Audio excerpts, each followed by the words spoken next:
오늘 설교 본문인 마태복음 22장 1절에서 14절까지는 예수님이 예루살렘 성전에서 가르치신 여러 말씀 중에 하나입니다. 예수님 공생의 거의 마지막 시기에 해당하는 일주일 동안 예루살렘에 입성해서 다른 사람들과 마찬가지로 성지 순례차 가신 것인데 그때 많은 일들이 벌어졌습니다.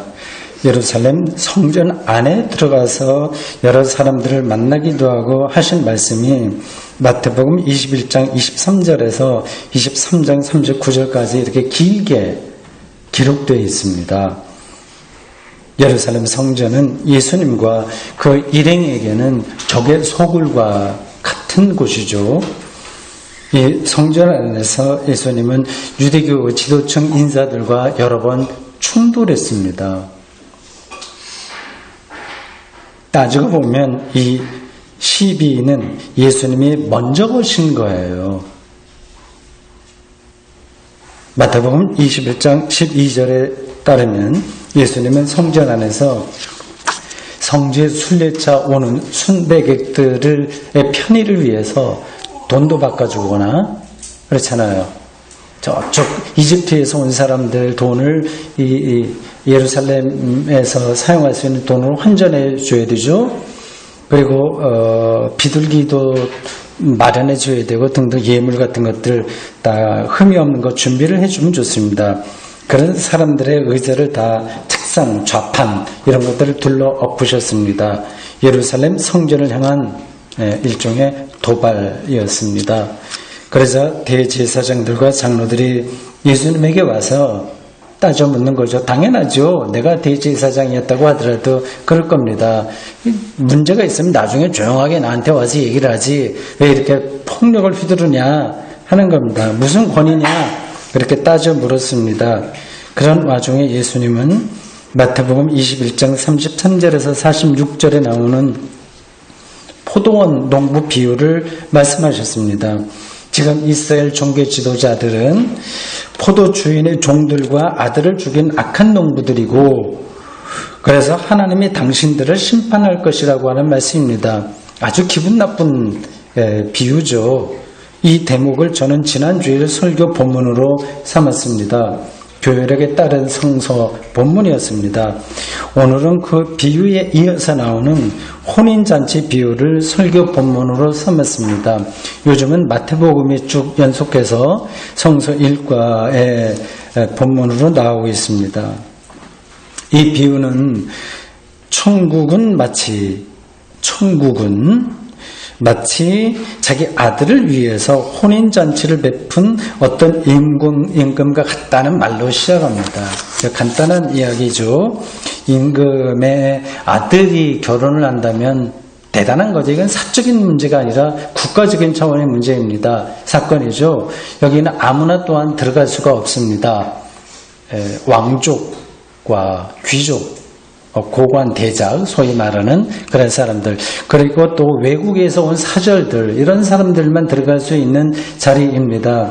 그런데 이러한 관리를 깨고 이 임금은 일반 사람들의 몇몇을 초대한 것 같습니다. 본문을 쭉 읽어가다 보면 어느 마을에 있는 사람들을 몽땅 초대한 것 같습니다. 안동이면 안동, 영주면 영주, 이런 마을 사람들을 다 오라고 초청 특별히 한 것 같습니다. 초청장을 미리 보냈어요. 혼례 당일에 되어서 그 전날쯤 되든지 그 당일 되든지요. 그쪽 유대에서의 결혼식은 보통 저녁에 시작하니까 그날 당일날 오전에 종들을 보냈겠죠. 하객들이 타고 올 가마나 마차도 같이 따라 보내지 않았겠습니까?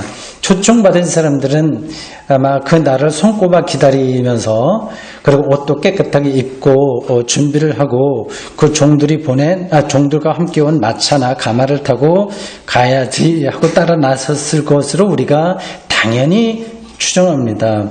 네, 예상 외의 일이 벌어졌습니다. 그들이 임금의 초청을 거절했습니다.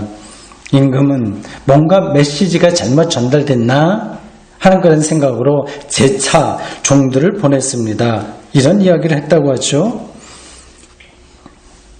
내가 오찬을 준비하되 나의 소와 살진 짐승을 잡고 모든 것을 가져왔으니 혼인잔치에 오시오. 초청받은 사람들은 이렇게 두 번째 종들이 와서 이 임금의 말을 그대로 전했는데도 역시 거절했습니다. 그 반응이 세 가지로 나옵니다.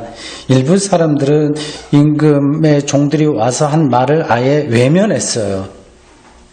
귀찮은 거죠. 속마음이 어떤 건지 모르겠습니다. 다른 한 사람은 자기 밭으로 일하러 갔습니다. 그것도 피하는 방식이죠. 다른 한 사람은 사업을 하려고 자리를 떴습니다. 그뿐만이 아닙니다. 일부의 사람들은 임금이 보낸 종을 잡아서 모욕하고 때려 죽였다고 합니다. 그러자 그 소식을 들은 임금은 군대를 보내서 살인자들을 진멸하고 그 마을 전체를 불살랐다고 합니다. 정말 끔찍한 일이 벌어진 거예요. 이런 일은 비유니까 우리가 그렇게 들을 수 있지 실제적으로 벌어지기는 힘듭니다. 임금은 종들에게 다시 명령을 내립니다. 처음 초대받은 사람들의 일은 잘못됐으니까 이제 잊어버리자. 할 수 없다. 그러니 큰 길에 나가서 아무나 데리고 와서 잔치 자리를 채워라고 하는 겁니다. 임금의 명령을 따라서 종들은 큰 길에 나가서 닥치는 대로 사람들을 데리고 왔습니다. 잔치 자리에 손님이 가득하게 되었어요. 이제 본격적으로 잔치를 시작하면 됩니다. 그런데 또 반전이 일어납니다. 임금은 잔치 자리에 일단 와서 온 사람들을 둘러봤습니다. 예복을 입지 않은 사람들이 거기 앉아 있는 거예요. 왜 예복 입지 않았냐? 이렇게 묻자 그 사람들은 뭐 대답할 말이 없습니다. 당연하죠. 길 가다가 들어오라고 해서 들어왔는데 어떻게 예복을 준비하겠습니까? 대답을 하지 못하자 그들을 내쫓았습니다. 이상한 이야기예요. 이러한 임금의 행태는 짜증스럽습니다. 누가복음 14장 15절에서 24절에 똑같은 비유가 나옵니다. 이걸 병행구라고 하거든요. 마태복음에 나온 게 누가복음에도 나오고 마가복음에도 나오고 이 세 가지 겹쳐서 나오기도 하고 각자 독립된 전승들도 있고 합니다. 초기 기독교에 전해져 내려온 이야기들을 그 공동체에 따라서 이 마태, 마가, 누가가 같은 교회에서 기록된 게 아닙니다. 다 제각각 여러 다른 교회 지역이 다른 데에서 이렇게 기록된 거예요. 그 배경들이 다 다릅니다. 누가복음 14장 15절에서 24절에 같은 이야기가 나옵니다. 이야기 진행이 부분적으로 마태복음하고 차이가 나요. 그건 이제 집중적으로 연구하는 사람들도 있습니다. 공간복음의 이야기들을 어떤 게 같고 어떤 게 다르고 어떤 게 왜 들어왔으며 뭐 이런 영향이 어디냐 뭐 그러한 연구들을 신학자들이 하고 있습니다. 몇몇 차이점 다음과 같습니다. 일단 누가복음 이야기에서는 잔치를 연 사람이 마태복음처럼 임금이 아니라 보통 사람입니다. 잔치를 베풀었으니까 부자는 부자겠죠. 임금은 아니에요. 잔치가 막상 열리자 초대받았던 사람들은 다 거절했습니다. 이건 비슷하게 흘러가요. 누가복음에 따르면 세 사람이 나옵니다. 한 사람은 밭을 샀다. 그러니 밭을 좀 확인하려고 가야 된다. 이거 급하다. 이렇게 좀 이해해달라. 이렇게 얘기합니다. 두 번째 사람은 5켤이 소를 샀다고 합니다. 10마리죠. 2마리가 같이 끌거든요. 5켤이 10마리를 샀는데 이놈들이 건강하게 잘 밭을 가는지 한번 시험해 봐야 되겠다고 좀 이해해달라. 이렇게 또 부탁했습니다. 세 번째 사람은 내가 장가들었다. 어쩔 수 없다. 뭐 당연하죠. 그렇습니다. 이들의 태도는 마태복음에 나오는 사람들과 달리 상당히 정중했어요. 그러니까 누가복음은 그냥 우리가 읽기에 크게 불편하지는 않습니다. 마태복음에서는 초대받은 사람들의 일부가 자신들을 데리고 온 종을 잡아 죽였다고까지 하지 않습니까? 이런 일이 누가복음에서는 나오지 않습니다. 그리고 이 임금이 또 그 마을에 가서 다 죽이고 불살랐다고 하지 않습니까? 마태복음에는요. 누가복음에는 그러한 이야기 나오지 않습니다. 학자들의 설명에 따르면 이 마태복음 이야기는 70년 유대전쟁에 근데 로마에 의해서 예루살렘이 완전히 초토화되는 그 사건, 그것에 영향을 받았다고 합니다. 일리가 있는 이야기입니다. 예복 이야기도 누가복음에는 나오지 않습니다. 마태복음과 누가복음 이야기가 전개 방식이 부분적으로 차이가 나긴 하지만 근본 주제를 다루는 점에서는 일치합니다.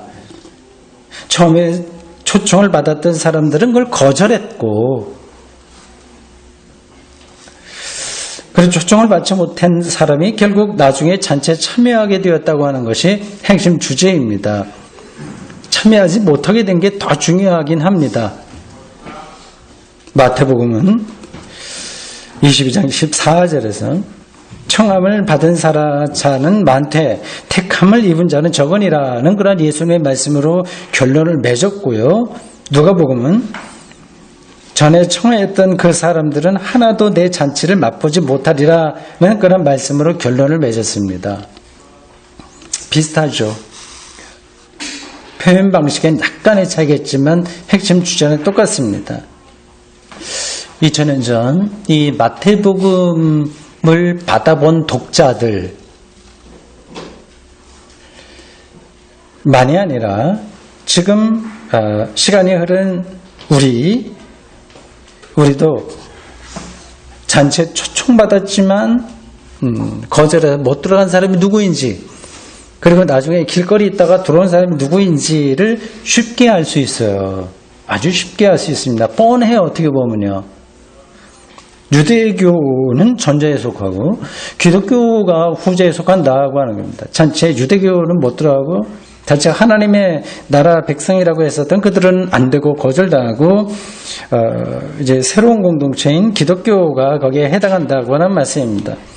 조금 더 구체적으로 본다면 대제사장, 장로, 바리새인, 율법학자와 사두개인들이 바로 그런 전제에 속하는 사람들이에요. 지금 예수님의 비유를 듣고 있는 사람들이 바로 그런 사람들입니다. 당시 유대사회 엘리트 집단입니다. 우리는 엘리트가 되기 위해서 무지하게 노력하고 살지요. 그게 삶의 목표는 절대 아닌데 그게 당연하게 돼 있어요. 근데 그들은 오히려 하나님 나라 잔치에 거절당한다고 나와요. 온갖 핑계를 대고 초청을 거절할 뿐만 아니라 종들을 모욕하고 죽이기까지 합니다. 상당히 많은 것을 시사하고 있는 구절이죠. 여기서 종들은 하나님의 선지자들이에요. 그들을 죽이고까지 했습니다. 이스라엘은 하나님의 백성이라고 자처하면서도 하나님의 말씀을 선포한 선지자들을 배격했습니다. 지금 우리는 그렇게 맞아, 걔네들은 그렇게 해서 쉽게 말하지만 똑같습니다.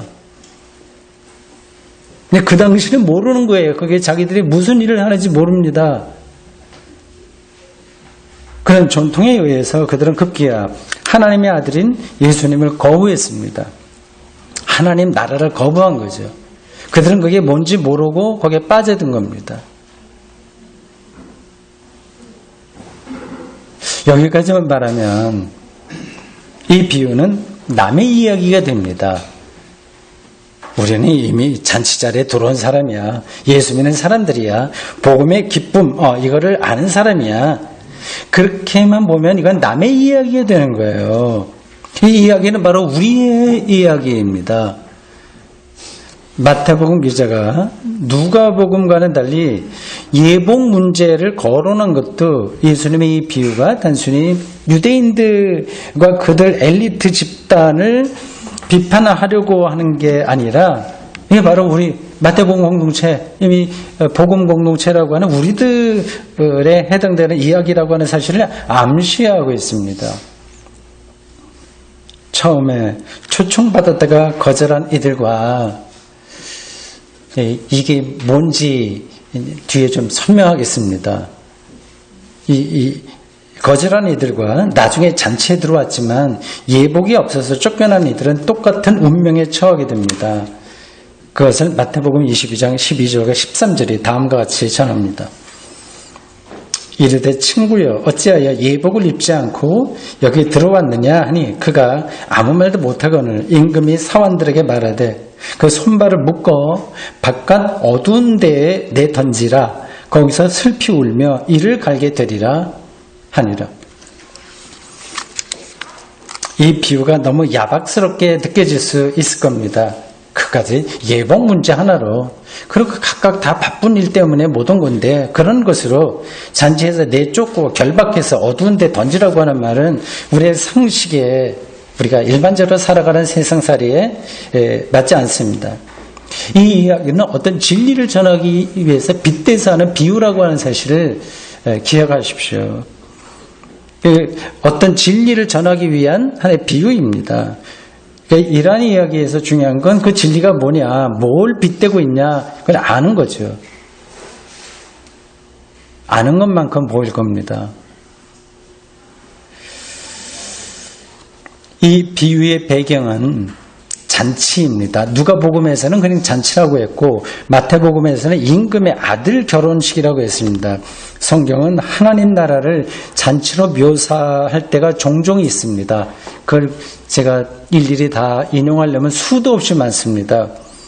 종말 때의 신부인 교회는 신랑인 예수님을 만나서 공중에서 거룩한 혼례식을 거행하게 될 겁니다.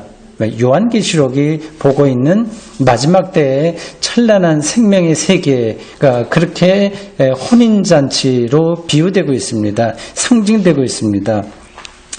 탕자의 비유에서 아버지는 죽었다고 생각했던 그 아들이 이제 돌아오니까 뭘 합니까? 잔치를 베푸는 거예요.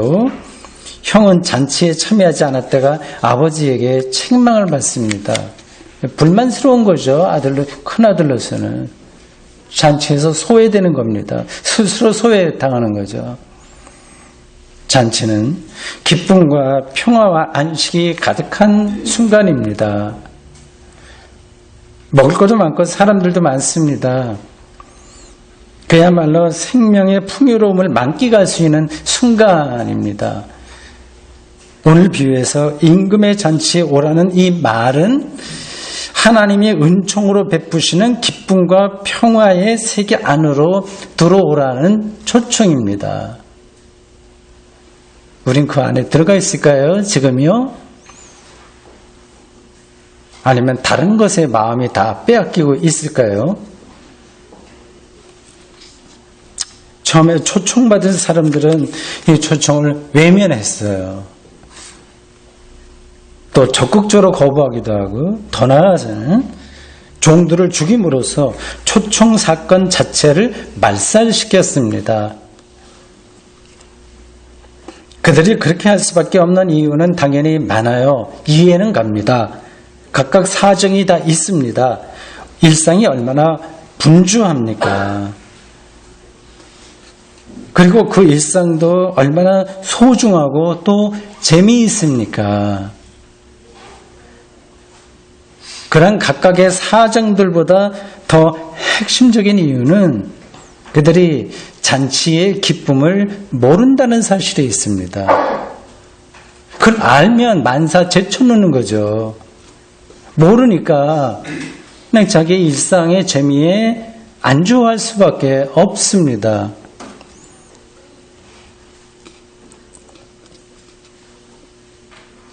이 비유가 가리키고 있는 잔치가 구체적으로 무엇일까요? 기독교인들이라고 한다면 답을 다 알고 있습니다. 하나님 나라입니다. 예수님을 통한 복음의 기쁨이고 안식의 평화입니다. 그래서 우리는 하나님 나라를 기다리는 사람들의 공동체인 이 교회에 적을 두고 참여하고 공동체를 꾸리고 있습니다. 잔치의 기쁨과 평화를 경험하고 얻기 위해서 나름대로 노력하고 있습니다. 이 바쁜 시간에 또 집에서 편히 쉬어야 될 시간에 일주일에 한 번 교회에 나와서 예배 드린다고 하는 것도 그러한 우리의 노력 중에 하나입니다. 그런데 그 잔치의 기쁨과 평화라고 하는 게 실질적으로 뭔지 그리고 그걸 경험했는지에 대해서는 사실 막연하죠. 막연합니다. 막연하니까 신앙생활과 그리스도인으로서의 실존이 이게 지루해지는 거예요. 더구나 세상살이가 우리를 정신없이 휘몰아치기 때문에 천국 잔치의 기쁨과 평화는 점점 거리가 멀게 느껴집니다. 그럴 거예요. 대다수 기독교인들이 그렇게 살 겁니다. 이런 상황을 벗어나기 위해서 변칙에 빠지기도 합니다. 교회를 크게 성장시켰다고 하는 것을 기쁨의 근거로 삼으려고 합니다. 재미있는 일이죠. 그렇게 되면요. 열광적인 예배에 몰입함으로써 아주 정신없이 열광적인, 아주 극단적인 경우를 제가 유튜브를 통해서 며칠 전에 다른 거를 확인하다가 봤어요. 어딘가, 서울의 어디 연세중학교인가 어딘가, 그 집회 모임 한번 봤는데, 도저히, 기독교 영성하고도 정말 거리가 멀고, 인간의 무의식을 작용함으로써, 어디에, 도취하게 만드는 그런 방식의 예배였습니다. 열광적인 예배에 몰입함으로써 얻게 되는 자기 초월 경험을 삶의 기쁨과 평화라고 여깁니다. 변칙이죠. 그런 것들을 통해서 부분적으로 기쁨과 평화를 맛볼 수 있긴 합니다. 그러나 그런 것들은 뭔가를 성취했다는 자기 만족감인 거예요. 심리적인 상처 다 있잖아요. 이 사람들에겐요. 그러한 고통이 진통제를 먹음으로써 좀 줄어드는 거, 일시적으로 줄어드는 것하고 비슷한 겁니다. 만약에 그런 것만을 목표로 한다면 굳이 교회에 나올 필요는 없습니다. 사업 열심히 해서 성공하면 되고 그건 기분 좋잖아요. 대중가요 콘서트장이나 프로야구가 벌어지는 운동장에 가서 흥겹게 놀다 오면 되고요. 뭐 카타르시스 되잖아요. 여러 종류의 힐링 프로그램 이런 데 참가하면 됩니다. 일종의 교양과 취미생활이라고 할 수 있는 이러한 것들은 다 세상살이에서 쓸모가 없는 게 아니라 있는 것들입니다. 그래서 저는 여건이 허락되는 대로 여러분들도 그런 활동에 참여하기를 바라지만 성경이 말하는 천국잔치는 그런 것과 완전히 다르다는 것만은 일단 분명히 알고 있어야 됩니다. 그걸 모르면 영혼이 궁핍해집니다.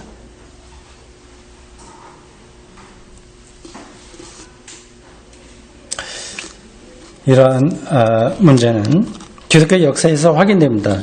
마태복음을 비롯해서 신약 성경이 기록되던 시절의 기독교인들이 자신들의 그런 신앙생활을 종교적 교양이나 취미로 생각했다면 사실 이런 것들은 그 당시의 시대정신이라 할 수 있는 로마인들의 삶의 태도예요. 그래서 기독교인들도 들어와라. 너희들이 믿는 그리스도? 그래 우리 모두가 섬기는 신들 중에 하나다. 교양이었습니다. 그렇다면 그들은 초기 기독교인들은 유대교로부터 떨어져 나올 필요가 없었습니다. 오히려 역사와 전통이 깊었던 유대교 안에 머무는 것이 훨씬 더 세련된 종교인의 모습을 취하는 것이었습니다. 초기 예수의 제자들과 기독교인들은 유대교와 근원적인 차이점을 세우리가면서 더 절감하게 되었습니다. 이 문제는 누가 심리적으로도 안정적이냐 아니냐, 인격적이냐 아니냐, 누가 도덕적이냐 아니냐 하는 그런 문제가 아니라 영혼이 사냐 죽느냐 하는 그런 문제였습니다.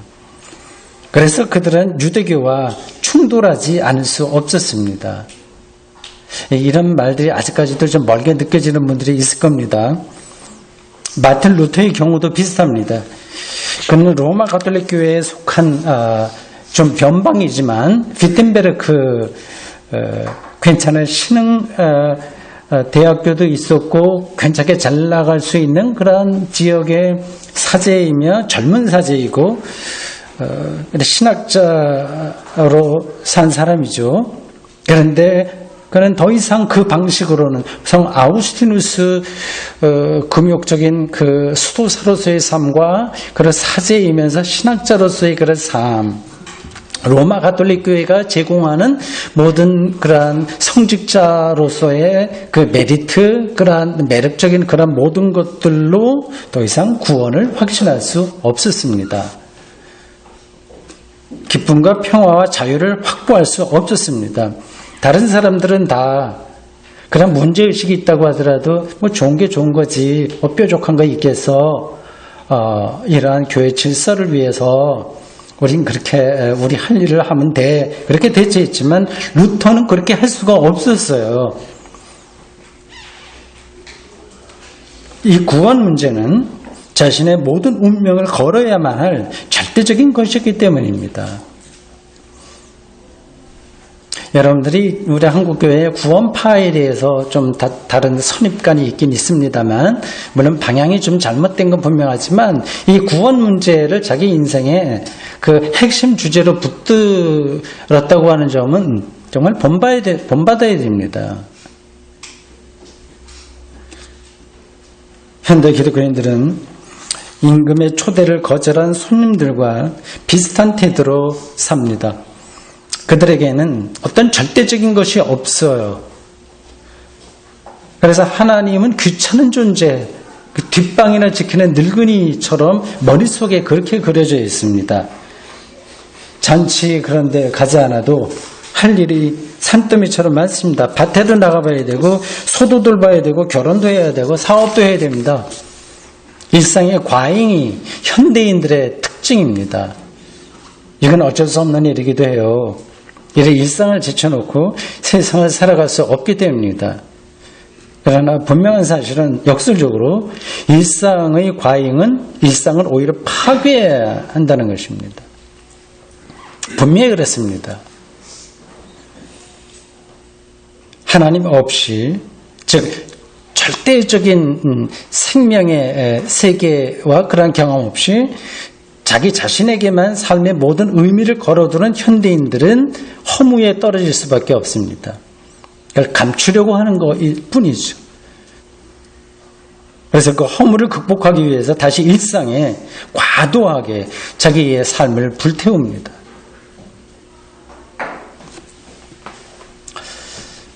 얼마 전에 욜로라고 한 단어를 처음 들었습니다. 새로 생긴 단어 같아요. 욜로, 여러분들 들어보셨어요? 미국의 어떤 랩으로 노래 부르는 가수의 노래에 나온 단어라고 합니다. 그게 이제 세계적으로 이렇게 잘 보편적으로 사용되는 단어가 됐다고 하네요. 이 단어 욜로는 다음 같은 영어 문장에 나오는 단어의 이니셜을 따서 만든 단어입니다. You only live once. 맞죠? 당신은 오직 한 번 인생을 사는 거야. 그 앞자를 따서 욜로라고 하네요. 그래서 욜로족이라고 하는 말도 있습니다. 한 번뿐인 자기 인생을 나중에 뭐 어떻게 잘 살겠다는 것으로 미루지 않고 현재 최대한 즐기겠다고 하는 뜻입니다. 자신의 인생에서 현재 행복을 가장 중요하게 여김으로써 자기의 이상을 실현해보고자 하는 그러한 노력들입니다. 아마 젊은이들에게 많이 어필하는 그러한 관점이라고 할 수 있겠죠. 노후를 준비하려고 지금 쪼들리더라도 절약해서 저축하는 거 그거 하지 않습니다. 번듯한 직장을 때려치우고 퇴직금을 받아서 세계 여행을 떠날 수도 있습니다. 지금 즐기자, 재밌게 살자고 하는 겁니다. 부모들 세대의 삶에서 허물을 느끼는 젊은이들이 택한 삶의 방식으로 보입니다. 그렇게 한다고 해서 일상의 허물을 벗어날 수 있을까요? 낭만적이고 의미 충만할 거라고 여기는 세계 여행, 모두가 다 원하잖아요. 세계 여행, 그것마저도 지겨운 순간이 올 겁니다. 계속해 보십시오. 하나님을 믿는 것은 교양이 아니고 취미생활도 아닙니다. 절대적인 생명을 향한 강렬하고 거룩한 욕망입니다. 초기 제자들이 그랬고 예수가 그랬고 바울이 그랬고 루터가 그랬습니다. 그게 경험이 되지 않은 사람들은 이건 말장난이 돼버리고 말아요. 우리에게 익숙한 용어로 말하자면 구원을 향한 열망입니다. 여러분들이 흔히 들었던 이야기지만 이게 실질적인 것으로 느껴지지 않는 분들도 적지 않을 겁니다. 뭐가 그렇게 너무 진지해. 뭐가 절대적인 게 뭐 그렇게 있어. 돈만 좀 더 있으면 만족스럽더라. 세상 살만하더라. 건강이 좀 좋아지기만 하면 행복하고 자식들이나 말썽 부리지 않고 잘 되면 좋지 하는 생각들이 일반적입니다. 이러한 관점에서 보면 예수가 생명이라고 하는 교회 용어는 낯설게 느껴집니다. 우리 딸들하고 얘기할 때 그런 거 이제 종종 느끼거든요. 이게 예수가 생명 교회에서 말하는 용어들이 전혀 그들에게 가까이 못 가요. 아무리 제가 설명을 잘 하려고 하더라도 안 돼요. 어쩔 수 없는 것 같습니다. 가족이라도 어쩔 수 없는 것 같아요. 이러한 상태에 떨어지는 이유는 세상살이에서의 잘못된 학습 때문입니다. 서로 경쟁하고 소유하고 편안하게 사는 것 이외에는 더 이상의 것을 찾지 않게 하는 그 학습이 우리 몸에 배어 있습니다. 다른 사람보다 좀 더 착하고 좀 더 똑똑하고 정의롭게 사는 것으로 충분하다는 그러한 학습입니다. 저는 그러한 상황을 오늘 본문이 말하고 있는 것과 같다고 봅니다. 그 손발을 묶어 바깥 어두운 가운데 내던지라. 거기서 슬피 울며 이를 갈게 되리라. 어떤 이들은 이러한 상황이 무엇인지를 전혀 눈치채지 못한다는 데 더 큰 불행이 있겠죠. 사랑하는 성도 여러분, 인생이 한 번뿐이라서 특별히 소중하다고 누구나 생각합니다. 그 생각은 옳습니다. 그 소중한 인생을 어떻게 살아야 될까요? 오늘 본문의 마지막 구절이 우리에게 중요한 관점을 제시해주고 있습니다. 잔치에 청함을 받은 사람들은 많지만 택함을 받은 사람들은 적습니다. 우리는 모두 지구에서 일정한 시간 살도록 청함을 받았지만 모두가 기쁨과 평화의 삶에 참여하도록 선택받지는 못했습니다. 이게 누구의 책임인지 난 모르겠습니다. 다만 우리가 알고 있는 것은 십자가와 부활의 예수 그리스도를 통해서 우리가 바로 그러한 삶에 참여하게 되었다는 사실입니다. 실제로 그런지 아닌지 여러분 스스로에게 질문해 보십시오. 기도하겠습니다. 주님, 오늘 저희들이 전해져 마태복음 기자가 전해주고 있는 혼인잔치 비유에 대한 말씀을 드렸습니다. 아주 너무 옛날 이야기라서 그리고 종교적인 의미를 담고 있어서 남의 이야기처럼 들리고 그냥 듣기 좋은 종교적 덕담처럼 들리고 있습니다. 그러나 이것은 아주 엄중하고 준엄한 삶에 대한 질문입니다. 단순히 지구 안에서 청함받은 것으로 끝나지 않고 택함받은 자로 잔치의 기쁨과 평화, 안식에 참여한 자로 살도록 저희들을 붙들어 주십시오. 그 길이 바로 하나님의 아들 예수 그리스도이며 그 안에 있음을 저희들이 믿습니다. 예수 그리스도의 이름으로 기도합니다. 아멘.